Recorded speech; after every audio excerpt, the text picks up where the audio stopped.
Hello and welcome to Room Escape Divas, your podcast on everything escape rooms. This week in our Designer Spotlight series, we are joined by Jonathan Chaffer and Mark Spector, who is the publisher of Grand Gamers Guild. Woohoo! To be Yay! here. My name is Amanda. My name is Errol. And I'm Mike. And Mike is here! Whoa, Hooray! that's super exciting. Welcome, Mark and Jonathan. Hello. Thanks for having us. Yay! Thanks. Now, the funny thing is, man, Pans, I noticed that we usually at the very beginning have an argument who actually introduces this. I just jumped right in now, didn't I? Jumped in. Yeah. That was amazing. I didn't have to convince her or anything. Awesome. It only took 5 years of Yeah. fights, and yeah, I finally just did it. Yeah, Hooray. this is great. I think we should keep it that way because we already make you do the outro, so you might as well do the intro as well. But you're like the voice of the I'm divas. not the voice of the diva. You are. Yes. All man pans. It's all man Okay. pans and your pan fans. Anyway, sorry, Jonathan. Can we? Do you want to be? Is Jonathan how we should refer to you, or John, or Chap? Either is fine. I usually introduce myself as Jonathan because there are fewer of us, so it's less confusing. Ah, there we go. Now, one reason that we have you on is because Jonathan has created an escape room card game. Maybe you should. We'll start from the beginning. We'll start with Mark, and you can talk a little bit more about Grand Gamers Guild, and then we can talk to Jonathan, or Jonathan can talk about the game he made, his escape room game. Sure. Ask away, or I'll just start talking, whatever you prefer. Sounds good. Tell us a bit more about yourself and Grand Gamers Guild, Mark. Sure. So after doing many and varied things in the tabletop board game industry, beginning in 2004, in 2016, I decided that I hadn't done enough and I wanted to launch a publishing company as well. Our first game was Unreal Estate, a small card game, set collection, a little bit of push your luck. And part and parcel to that, I also published without Kickstarter, Jonathan's speed cognitive game called Stroop. The thinkiest filler you'll ever play is what I like to say.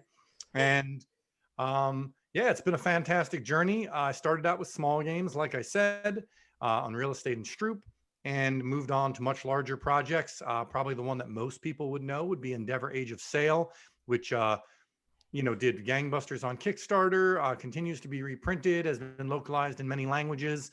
Also did Garinto and the Artemis Project and Endangered.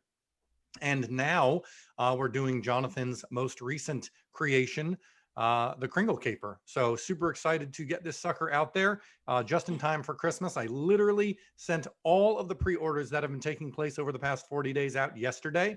So, and I'm currently in a cycle where every order that comes in, if I get it by like 2 o'clock, it goes out that day. So people will have them for Thanksgiving, people will have them for Christmas Eve, people will have them for Christmas morning. And it is, by all counts, pretty darn engaging and fantastic. But you'd expect me to say that, right? Would you say it's the most engaging and fantastic? Yeah. Yes, absolutely. Absolutely. Oh, cool. So, Jonathan, you've created the Kringle Caper. So, why don't you first tell us a little bit about your history as a game designer, how you got into it, and what inspired you to create this? Sure. Yeah, I am, I guess, by comparison to a lot of established designers, pretty new to the hobby, but I guess I'm getting to the point where I can say I'm experienced, having a few titles on the shelves now. My background is pretty varied when it comes to design. I tend to work on smaller designs, things that tend to be the types of games that I like to play, which are things that last about an hour or less. But I also have been for years working on puzzle design, and I do love doing things like running some puzzle-based competitions at a work event or things like that. So I've done that for small conventions and in little events for years. And so recently have attempted to pivot that side of my design background, kind of merge the two, and having played a lot of the board game card game versions of escape rooms recently, the Unlock series, the Exit series, all of those. Wanted to try my hand at that. I have, with co-designer Lauren, have done some work on more physical escape rooms, a kind of a portable escape room idea where we would have a big tub of locked things that we would be able to bring out at a convention. So we wouldn't need a space. We would just have something larger in scale than a boxed escape room game, not mass marketable, but smaller, more manageable than actually an installation. So this is now kind of the polar opposite of that. Instead of going big, it's going small. So the concept here is that well, every year as a design exercise for myself, I put a deadline on create a tiny game that I'm going to distribute to friends and family. And often that is where that ends. It just forces me to get something finished, and sometimes that becomes something that is saleable, and that's what happened here. So I had the design constraint that I self-imposed that this was going to be an 18 card game, which is a magic number in the world of game publishing, because that is a common size of a sheet of paper that is fed through a large printer, can be cut into 18. And so usually there's a big price difference between an 18 card game and a 19 card game. Oh, I didn't. Oh, that's cool to know. Yeah. Cool. So and it comes from a traditional deck of cards is 54 cards when you count the jokers. That's 3 of those 18 card sheets. So everything is based on that number. So just decided for price reasons that was going to be the constraint. And what can you do with 18 cards?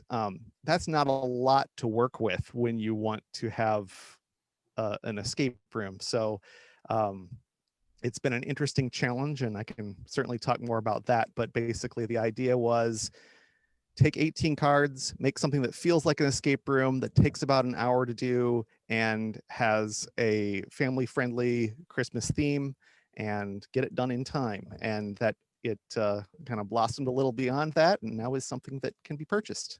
Yes, if I can jump in real quick, I have been the lucky recipient of a few of Jonathan's games over the past few years.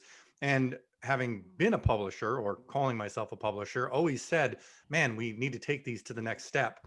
And Jonathan actually did another interview with some local podcasters, Tank and DPS podcast, and mentioned that he was doing this. And I literally paused the podcast and called him up. I'm like, dude, okay, it's time. And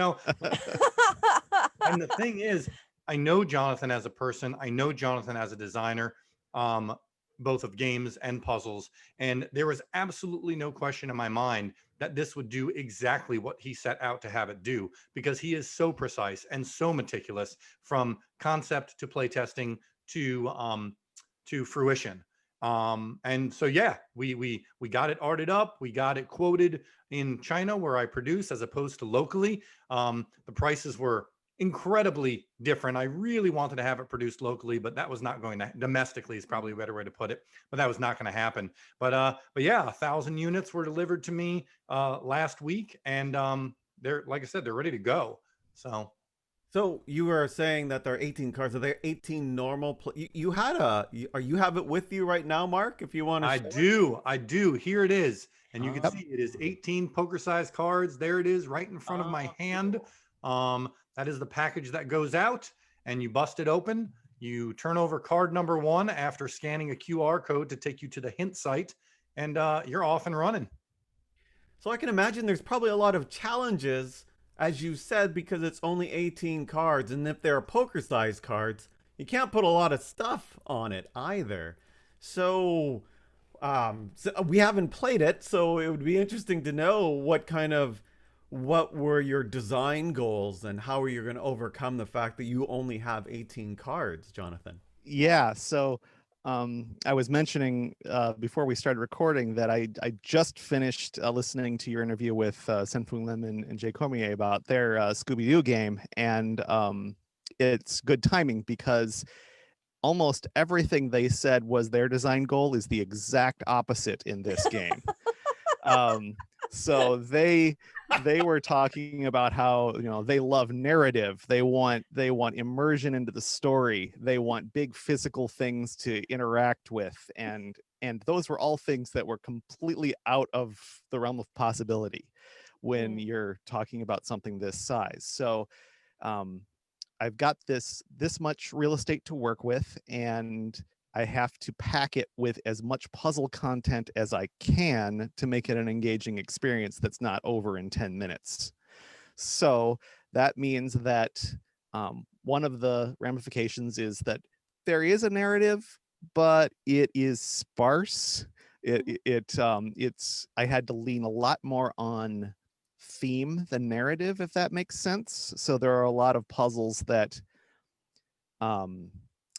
they're the kinds of things that I enjoy but don't love in an physical escape room where, you know, okay, we're in the mad scientist laboratory, and so there are some things on beakers, but there doesn't make any sense why those are there. That's something that I really admire when the puzzles feel integrated in, like, more immersive. But there's only so much immersion you're going to get out of some playing cards to begin with. So rather than sacrifice puzzle content in order to get more of that in, I decided to lean into it a little bit more. So on the continuum, I guess, where you have a physical escape room at one end and kind of the unlock or exit in the middle, I'm more on the other end toward a puzzle hunt. Right. So yeah, so they're all the puzzles are all thematic and make sense, but it's not so much you're immersed in a story. That was one of the things I just had to decide early on. Although, to be fair, we do officially recommend turning off your thermostat when you start the game. And by the time it's over, you'll feel, you know, you'll feel physically cold as if you were hunting around the North Pole. There we Or go. just come to Canada. So would you say it's in and around like Puzzled Pint? I don't know if you have, or if you've gone to Puzzled Pint or have done any of their puzzles. Yeah, I would say it's I don't know that one in particular, but I've heard of it before. But yes, it's going to be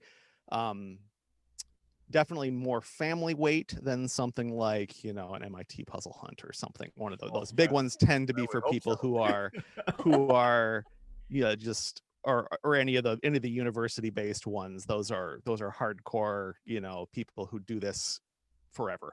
And this is definitely some of the puzzles are styles that people who are accustomed to this kind of thing will have seen before. But one of the things I found during playtesting is a couple of things I tried that were just kind of, I thought of as space fillers because, you know, everyone's seen this before. There always are people new to some puzzle styles, and I can't go into the specifics of what I'm talking about, I'm realizing now, without spoiling things. So I'm gonna have to be very vague about If what you I'm could saying. go through puzzle by puzzle and explain that for us, that would be That's fine. great. No Yeah. spoilers. No But- spoilers. A But lot within- of our listeners know that I will always tell people that your puzzles are too hard, and always true. Their puzzles are usually too hard, and there are the different levels. Escape room puzzles are probably the easiest of them all, and then it gets gradually harder when you get to possibly Puzzled Pint, and then on the same scale would be all the take-home kind of puzzle games, Right. and then to normal puzzle hunt games. Then that's when it starts getting just, you know, inaccessible to anybody. But, Right. yeah. And I think, oh, sorry, go ahead. No, go ahead. Oh, I think you touched on something important earlier that I think a lot of designers could take lessons in, escape room or otherwise, or board game, is that knowing your medium, the medium that you're working in, and knowing how to work within your limitations. I do love narrative, and I always gravitate towards games that have that, but at the same time, I hate seeing it put in there unnecessarily because people feel like they have to get it put in there. I still enjoy a good puzzle game that's in that doesn't necessarily have like that has like a theme to it. It has a consistent theme, but it doesn't necessarily have a story, and I'm completely fine with that because clearly you're picking the right style for the medium that you're working in and the goals that you want to go for. Right. Yeah, and another thing I've found in that medium is there were a lot of things that I considered rules of escape room design or even escape room game design that I had to immediately decide, well, I'm going to break these things. So one is reuse of components. Often in an escape, you hear people talking about how really every object should have one use Yeah, in the an one and done escape room. rule. Yeah, and that is a perfectly valid and good idea for that style of thing. But here, if I do that, then the whole thing is going to be over so quickly. So instead of never reusing things, I tried to always reuse everything. So it's become, because the problem is when to do, because you have so much stuff around. That's why you have that rule. And here you're going to be limited to at most 18 cards once people have everything, because the idea is you take one card at a time, and then as you solve it, you're instructed what more cards to take, but you might still use the older cards. And that limits the realm of what you have to work with enough to make it manageable. The other thing I realized very quickly is that I couldn't use any kind of card-based system to tell people whether their answers were correct, because I just didn't have the cards for that. Yes. So I decided very early that that was going to be an app-assisted game. So in addition to the cards, there's a website that you go to, and there's a place there to enter in your answers, and it will validate them, and I can also deliver the hints that way.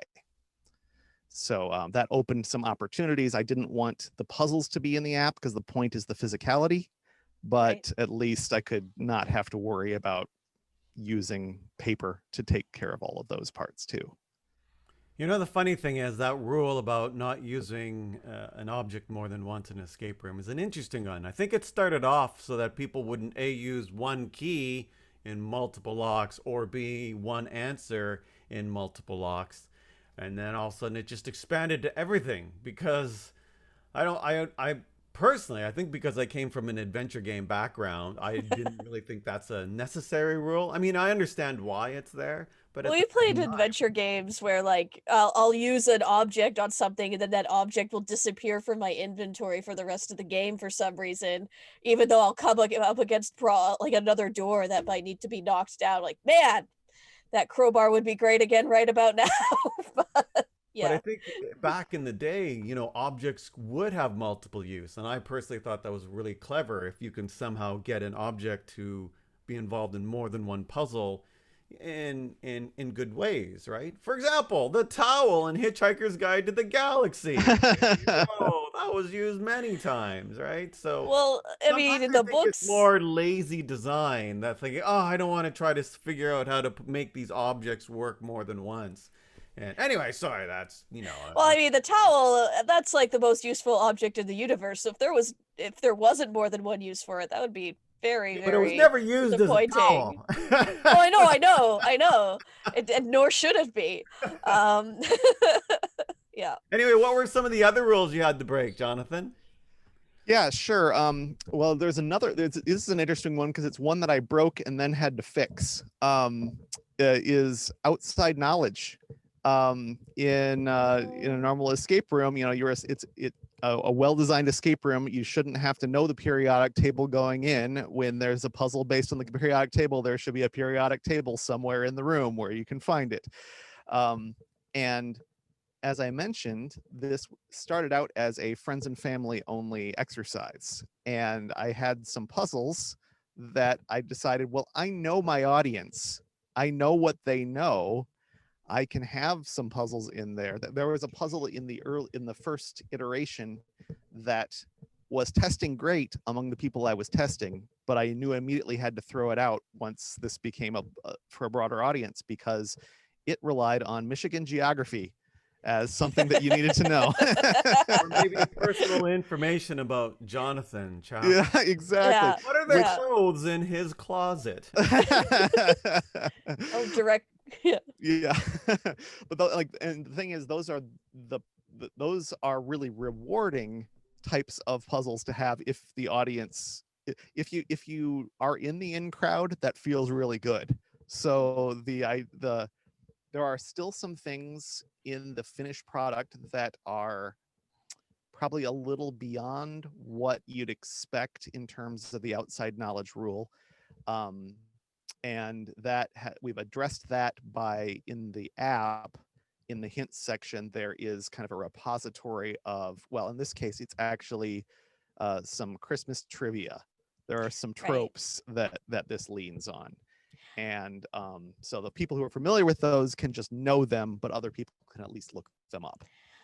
I think the outside knowledge rule as well is kind of a product a result of, when you physically go to an escape room and you put your phones away, you put all of your personal belongings in there, and then you're stuck physically in this room, and if you don't know something, well then I guess you're just stuck forever, versus a take home room or like a take home kind of game where you're at home and you have access to all the internets that you need. So I've found that, and plus people who might be buying this game, if they're going for a Christmas game, they're probably a fan of Christmas in general and probably already know a lot of the tropes that are going into this. But if they don't, it's there, it's searchable at least. I think it's interesting. If you were to say this is a take-home puzzle game, then people may know that the internet is fair game. But once you put in that it's an escape room game, then I think the audience expects it to be completely containable. So telling them up front is like, no, you can use the internet. Even if it's something like a phone number, I still won't call the phone number because I'm cheap and I'm not. I did that. And it was bad. But we have run into a game where we had to call a phone number, and we didn't think that was something you had to do, so we were stuck because, well, we're cheap, and we're not gonna call you a U.S. number. We're in Canada, so we're not gonna do that. And then find out, we actually have to call this number. Oh, okay. Yeah, it's a real double-edged sword when. I mean, the Exit series is probably the most notorious for this, but yeah, starting from some of the earlier escape room in a box kind of things, that moment where you have to do something that feels like it's outside the rules, that you're using some element of the packaging or you're calling a phone number or whatever, is, if it works, it is the most satisfying moment in those games, if you have that aha insight.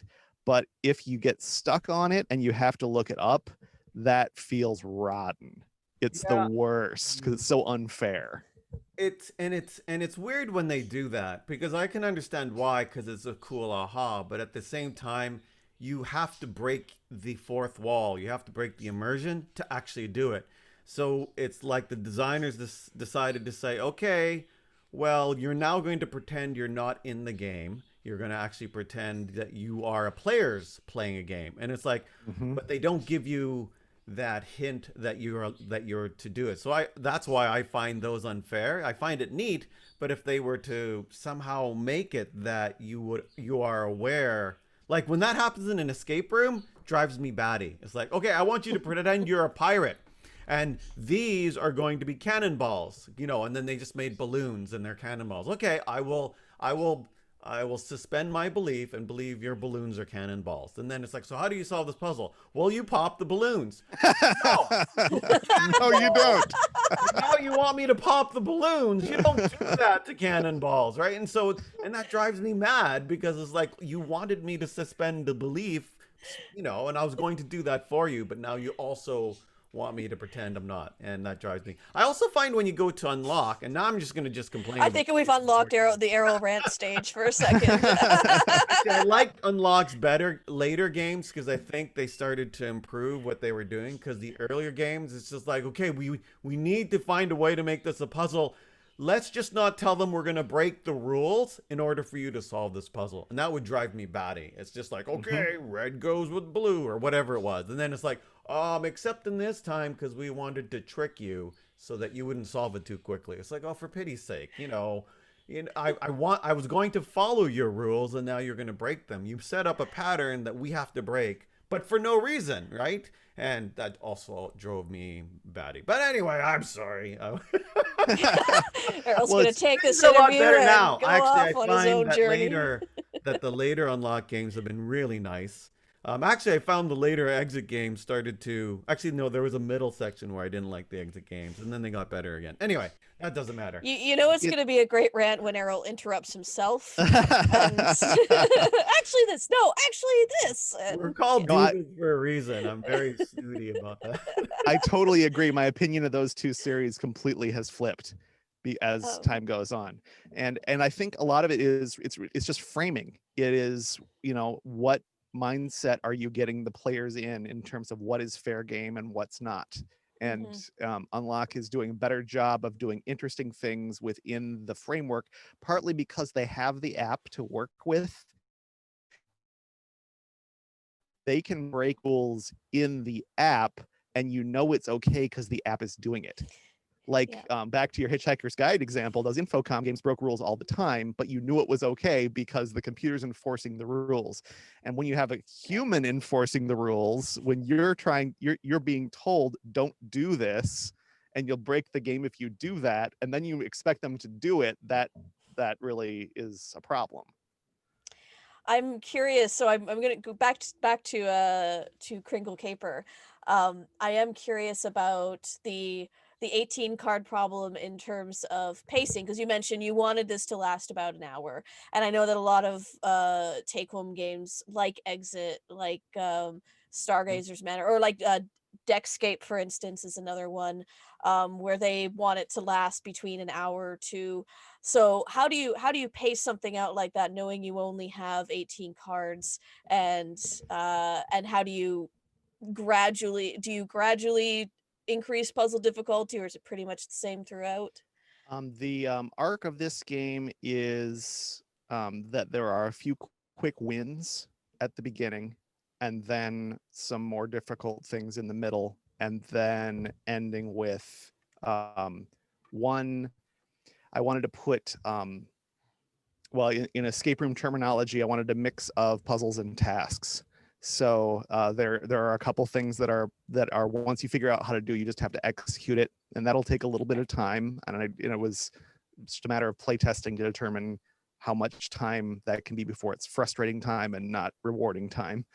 And then ending on an easier note, or at least an aha note, so that the end doesn't feel like, okay, I just finished some labor. You want to do the stuff that feels like labor needs to be in the middle. So yeah. I will say That's that a fine balance. the reviews we've gotten so far have borne that out. People saying that they start off by thinking it's going to be simple, quick wins, and then they suddenly have that screeching halt, and they're like, "Oh, hey, this this is not going to be an easy ride." So and everything's coming back favorable. So Jonathan, kudos to realizing the experience you intended.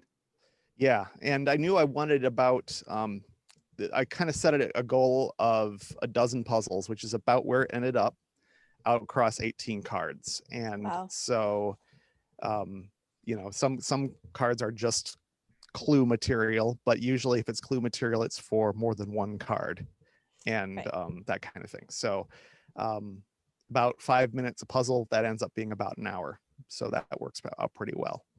And Is then it double-sided or still single-sided? the cards, there's a back to every, the cards have normal backs, and so it's single-sided, 18 cards. But yes, I make use of everything I can within those constraints. So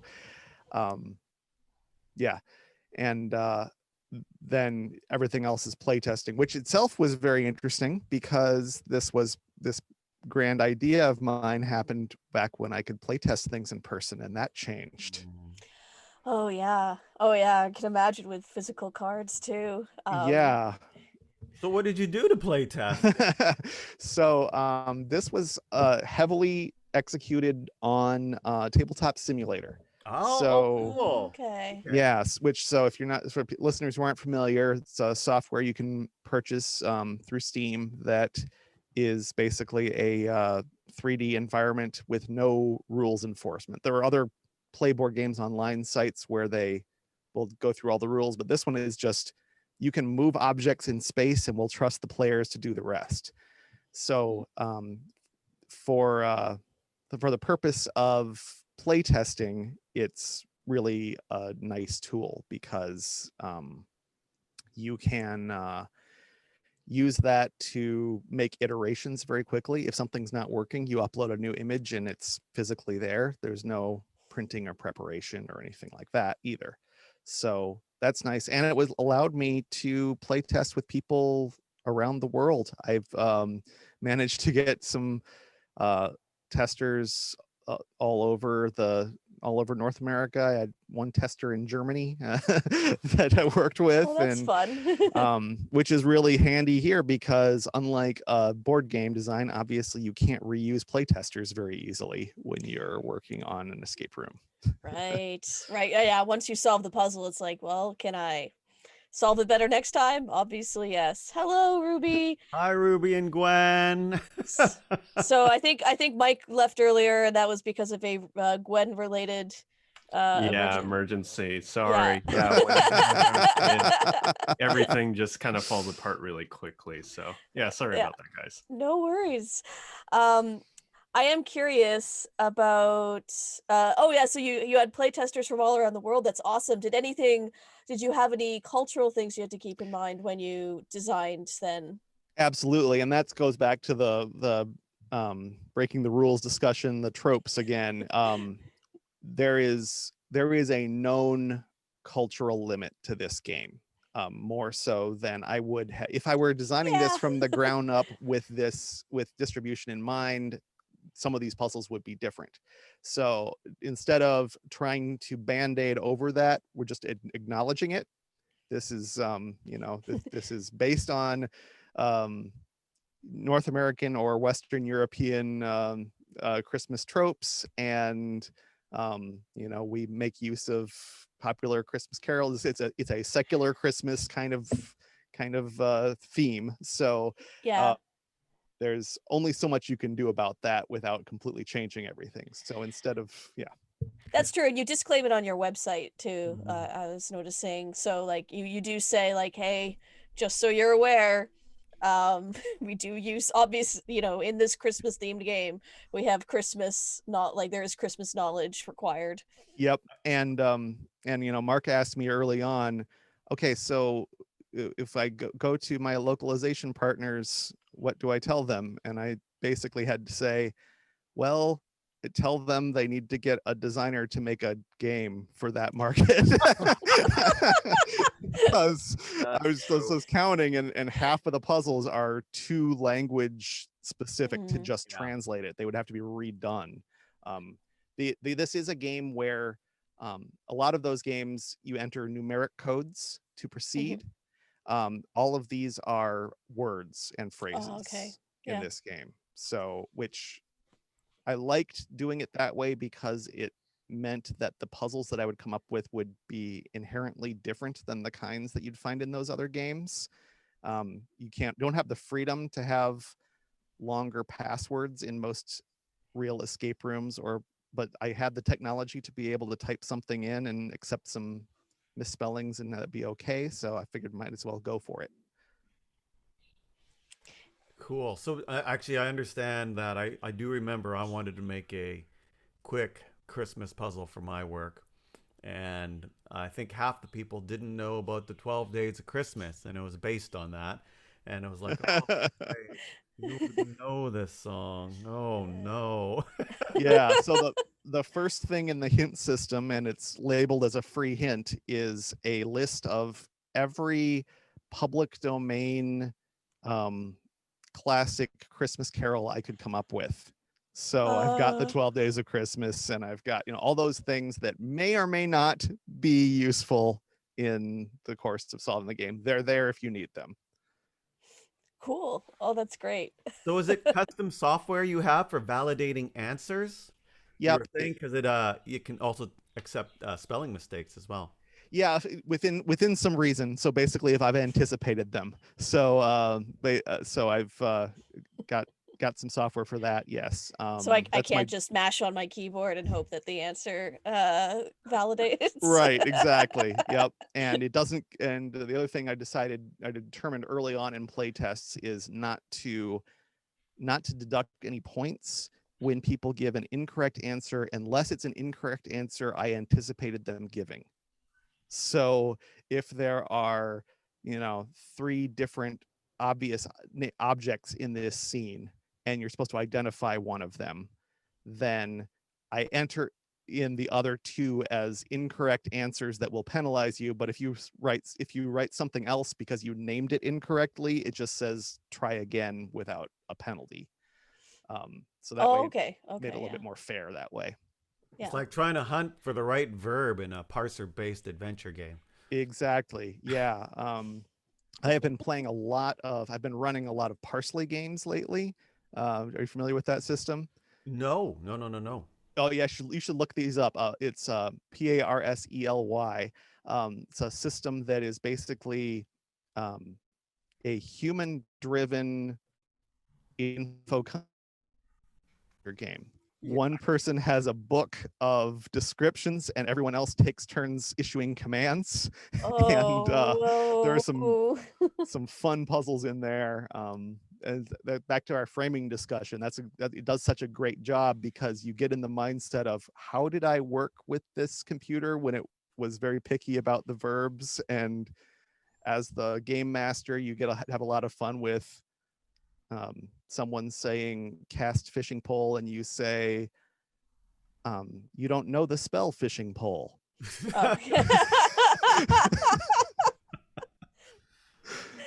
Yeah. Oh man. But So yeah, it's all. Sorry, go ahead.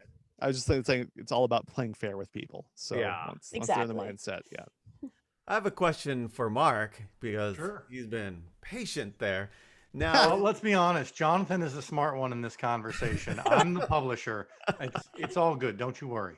but I am interested in the publishing world. It seems more and more we're seeing escape room board game, like, that genre, which is completely different because they're non-repeatable, and it's not exactly. So what is the industry and what is the environment like now in the board game industry with this? I mean, are a lot of people still trying to get those games out? Oh yeah. I mean, I think, the Exit series, the Unlock series, and I think every time you turn around, you're going to see your friendly local game store, when those open again, having shelves dedicated to this genre of game. I put in moving ahead with this product, I put faith more on my brand and my audience and Jonathan's precision and cleverness than on the state of the market itself. I mean, we had an opportunity. We had a very specific time frame. I had pretty much closed my books on the publication of new titles for 2020. Had run a couple Kickstarters and I was done. And then this sort of just dropped in my lap in that interview. And I said, can we do this? And talk to Jonathan and talk to Josh Capel. Can we turn this around? Talk to the manufacturer. Can we turn this around in time? And everyone said, yes, we can do it. So we did it. And, the other good thing about this is that, given that it does have a Christmas theme, that it is something that will probably, be able to resell seasonally every year, because I'm never going to touch every single person that loves escape room games, Yeah, I would guess, as from more of a lay perspective, as someone who consumes a lot of these games, you've got some dueling influences. One is that for most of them, while you can't replay them, you can pass them on. That's the case with this one as well. So that will in some ways maybe depress some sales because games won't be. But on the flip side, people who are into this are always ready to buy the next one. Yes. Especially once you find a brand that you trust. Back to our discussion of how these two different lines have gone of the main ones. Yeah, yeah. It's funny, or it's fun because like I I love board games, but my family says they love board games, but what they like are board games that you can play in an hour. Whereas if I were to bring, my family says to me, "Why don't you bring your board games home and we can try them out?" And I'm like, "Okay, do you have 6 hours? Because that's not the attention span." So it's fun to have those 1 hour quick package things. It's easy to travel with as well, so you don't have to lug home a giant box of something to drag out. And yeah, it'd be fun to try with them. I could also Especially, imagine too that if it's only 18 cards, then the cost of the game is probably lower than. So, it's like, oh, do I pass this on or should I just pick this up? Because it's right here. I'll just Yeah, pick it. it's definitely an impulse purchase item, the kind of thing that if you're into it, you're going to throw in your cart to get the free shipping off my website and stuff. That's another thing I guess is probably worth mentioning to your audience is that because of the time frame on this, this will not be in your friendly local game store in time for the holidays. This can only be obtained through my website. We just didn't make the cut for solicitation. So, if you have retailer listeners who are interested in carrying it, they can reach out to me, and individual customers can reach out to me directly as well, and we'll hook them up. It's $12 for the physical game and $9 for the print and play because we wanted those people around the world who didn't want to play shipping that's 2 or 3 times the price of the game to be able to get it. shipping is a real is a I is a mean, real it's pain. literally $12 for the game and $13.54 to send it to Europe. Oh my So, goodness. I don't know. I have a client or my day job that they do a magazine, and I see people order a $3 magazine issue and pay $8 for shipping, and I can't help but think, why? Okay. yep. Some things are just worth it. So yeah. So it's a kind of cool that you were able to, you just heard Jonathan on a podcast, like, oh, I want to make this game. So, Jonathan, are you hoping to do maybe like a series of like Escape Room 18 card? Mark, The publisher says yes. Yes, Kringle Caper 2. that is in the works. Yeah, there are a bunch of ideas that are swarming, but it's nice to have the constraint actually, because now that I know what can't be done, it's easier to focus on doing the stuff that can be done really well. So yeah, I'm hoping to leverage this into something that's pretty repeatable. How long did it take you to design the 18 card game? It's hard to talk about. It's hard to know like how many hours I spent. Calendar time, probably 3 months Ooh, that makes sense. Yeah. between first trying to put things down on paper and being to a point where it was ready enough to say I'm not making any more changes. Right. And then it probably took us about 6 weeks to turn it around in terms of prepping the files and getting the proof and approving it and having it land in my mailbox. Ah, nice. And so I take it, when you said I only have 18 cards to make, Josh, Capel, just give me 18, and it's like, it's easy. Yeah, well, Josh. Yeah, so Josh did the cover for the game in his inimitable style. But Jonathan, to his credit, he's a talented guy, and because of the nature of the game, he did 99% of the graphic design. I mean, because it's sort of inherent to the game functioning. Yeah, working with an artist, well, this is again something that you already talked about with Sen and Jay, that has to be integral to the design of the puzzles. So yeah, we cheaped out there by making me do it myself. Well, for what it's worth, going So- forward, if we want to make sure you have art that makes the puzzles work, now that we know we're in business, that's a conversation we can have. Yep. Yeah, it's but yeah, often that's very important to the puzzle itself. So yeah, that was kind of the split of labor there. No, I hear you. I have in my last puzzle hunt, the art had to be exact to like micrometers. and it was, yeah, just don't ask. So it was very, I was debating because I wanted to hire an artist, and I thought, but I can't do this to them because every single edit I make will have them redo the whole art. And so I Yeah, just there was did a it point where myself. I was testing out something for Errol, and then I pointed out a mistake, and you just hear this like big sigh, or like, oh, okay, because it meant he had to like change everything because of like one letter that might have been out of I place or I embedded something, a and puzzle hunt in a 50,000 word novel, and so Oh, yeah, and or it's so like, oh, this was yeah, spelled incorrectly. He's like, yeah, so when yeah. yeah, it was. I just went through an escape room puzzles book where they try to do a narrative that way, and it was so super disappointing because in the very last chapter there was a puzzle that was completely broken, and I could tell immediately it was during the typesetting process. They had oh, reflowed some text, and there was a puzzle that required words to be on particular, like the fifth word of each line, and it wasn't anymore. And It's rough.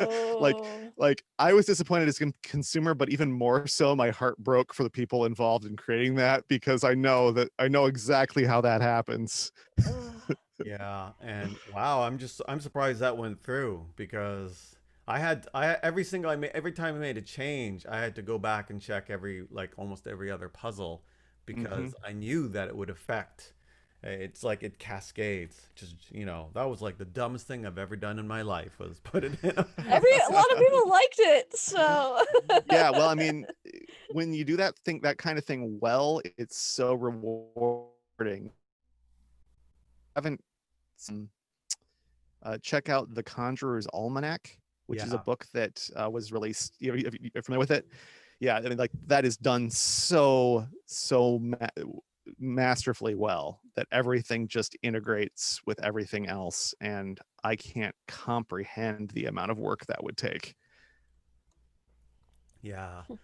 No, it's really cool because there's, especially now, I'm finding it's like, okay, it's COVID, so all the creators are going wild with putting out a lot of the take home or the print and play or Hmm. mail order games, which is great if you have the budget to buy or these. the storage space. I actually had to stop because I'm like, I don't actually have anywhere to put these things, unless I'm willing to live in them. Like I could make a bed out of them or something. I don't know, but yeah.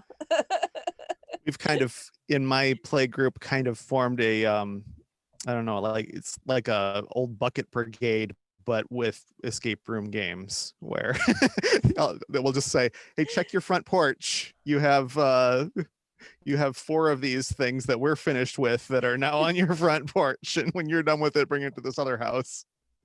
So that's our contactless way of sharing these experiences now. Except for Exit. I wonder if has their later games they decided to not make them destructible, or are they still destructible? They have still continued to lean into that. I have been able to avoid destroying most of the ones that I have played through effort, Hmm. um, No, I hear through you. Lots a of lot of effort. visualizing things. They want you to fold this thing up into a cube. I can imagine what this would be as a cube, that kind of thing. Well, what we've done though, because it was just so hard, because they give you the one little booklet, and then there's if there's Oh, four of us, then it's like, oh, for pity's sake, because then we'll just unstaple it and give up people the other pages, because otherwise it's just one person looking at the booklet and everybody else Yeah, yeah, the first time reading I the did that with card. other friends, and they're like, "What are you doing?" And I'm like, "Ah, this is annoying." And I just like spread this journal out all over the table. that is another concession that early on I had decided on, is that the size of this was going to be what it was. I can't make these big enough to see from across a big table. Mhm. Right. So we do have, one player or more on the box. Um, my play tests have been most rewarding at 2 or 3 players. So that's Yeah. going to be the sweet spot. And if you've got a bigger group than that, it's probably better to have two smaller groups independently do it and then talk about their experience afterwards. Exactly. You buy 2 copies and you compete. I hadn't Who gone gets it that done far, but first with the highest score. You can do that, right? You'll have You need Go! to buy 3, you know. No, it makes well. I think a lot of people realize now that all these games really is just best with 2, sometimes 1, one person. It's the same thing even with online escape room games. It's best with 2 or 3. Errol has feelings. Mike, you missed the Errol rant earlier. I think you had left by that point, but It's okay. I can get the gist. Anyway, I know that people have to get going, so we should end it. Thank you so much, Jonathan Chaffer and Mark. I guess what we can do is, where can we find this game? Sure. So once again, it's not really out at your friendly local game stores en masse. You simply have to go to the Grand Gamers Guild website. We have a dedicated page, which is grandgamersguild.com/the-Kringle-Caper. And you'll get it there. Otherwise, go to our Facebook page, go to our Twitter feed, go to our Instagram, send me an email, ask me, and I'll guide you right there. And I will get it out in the mail super fast, so you have it in time for the holidays.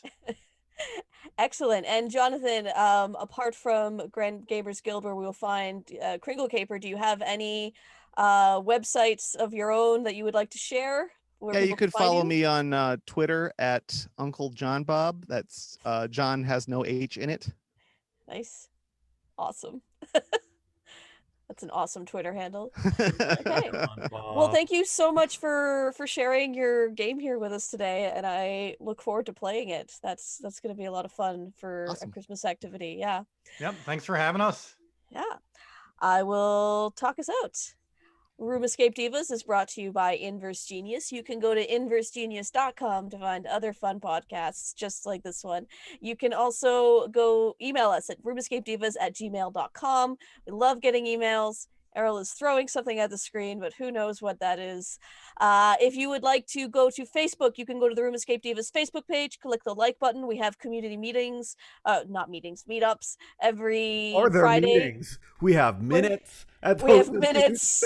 We have a quorum and other terms like And that. Manpans has a Discord. And she's our chairperson. Yeah, I do have a Discord now. We'll announce that on Facebook. And if you are using Twitter, you can use the hashtag REDivas. Thanks, guys. Bye-bye. Bye-bye. Bye.